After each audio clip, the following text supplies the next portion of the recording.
Hey, what's up, everybody? This is AllStarWars here, and today we're going to be talking about the coolest lightsabers in all of Star Wars. First off, we're going to be talking about Mace Windu. Mace Windu is a member of the Jedi Council and second only to Master Yoda in his wisdom and skills with the Force. Windu used a purple lightsaber with a gold, black, and silver straight hilt.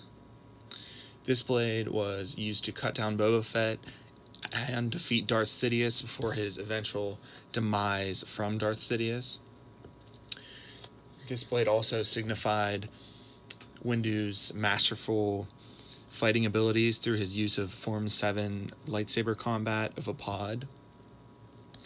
This form allowed Windu to channel the emotion of his enemy and use this emotion to his advantage, which is what allowed him to defeat Darth Sidious in Star Wars Episode 3, Revenge of the Sith.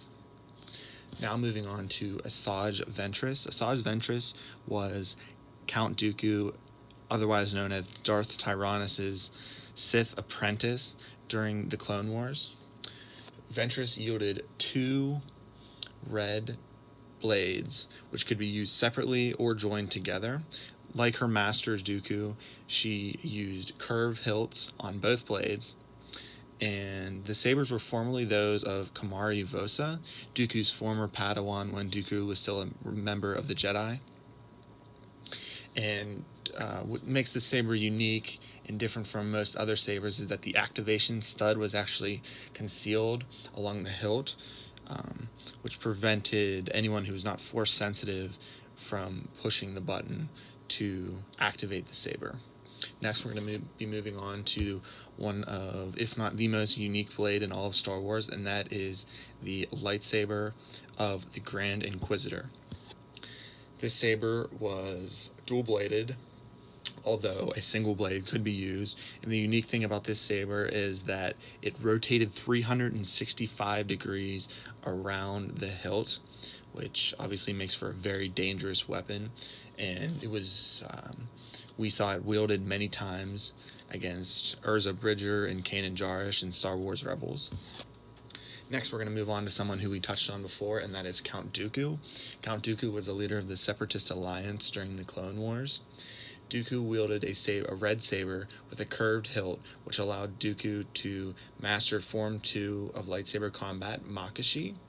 This curved hilt allowed Dooku to do so due to the ease of stabbing and prodding with a blade, which is a huge component of Form 2 Makashi, in comparison to other lightsabers, which were more meant for slashing and deflecting blaster fire. Now moving on to one of my favorites, Tara Sinub. Tara Sinub was an elderly Jedi who walked with a cane. However, it was revealed to us in Star Wars The Clone Wars Season 2, Episode 12, Lost Lightsaber, that this cane actually concealed Sinub's lightsaber. The saber was activated by removing the top of the cane, which served as the hilt once the saber was activated. Next, we're going to be moving on to my favorite on this list, and that is the Darksaber. The Darksaber is the only black lightsaber seen in all of Star Wars. The saber was an ancient Mandalorian weapon crafted by the first Mandalorian Jedi. This saber was passed down from Mandalorian to Mandalorian until it came into the hands of Pre Vizsla, who headed Death Watch on the planet of Mandalore and its surrounding moons. The black saber has a small handguard and is shorter than the average lightsaber, making it ideal for shorter range combat. The saber was also used by Darth Maul when he took over the planet of Mandalore, and was also used by Sabine Wren in Rebels. Now moving on to the sequel trilogy, we have Kylo Ren's red lightsaber. Ren's saber is unique in that it was an ancient Sith design, and it has a crossguard. The reason this crossguard was necessary is because it acts as a vent which is a product of the fact that the kyber crystal used by Ren in this saber has cracks in it, which is why you can hear this sort of crackling noise the saber makes when activated.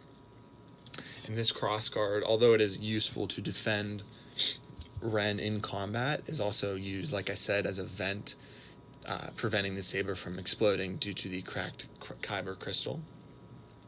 Next, we're going to be moving on to Obi-Wan Kenobi's third lightsaber.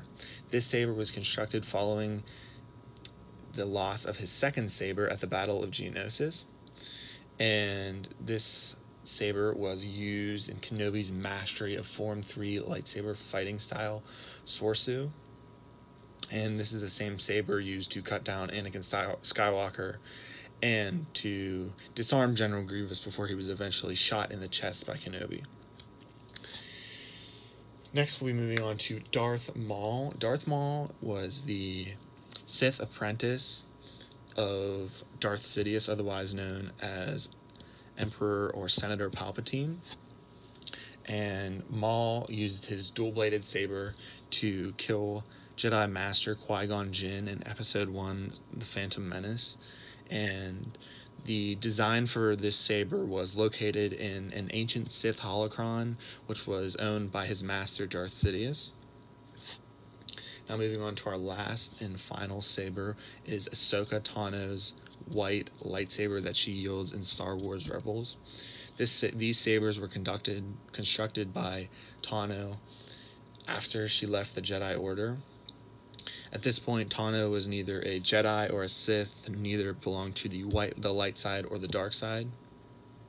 So this white color of her saber symbolized her lack of allegiance to either the Jedi nor the Sith.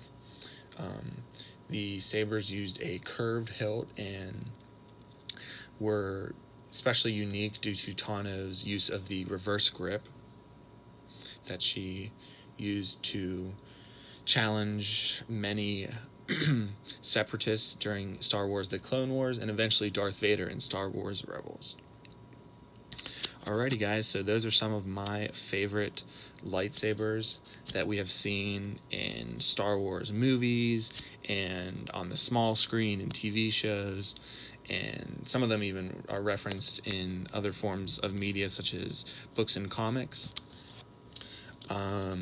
Let me know what your guys' favorite lightsaber is down below, and thank you guys for watching.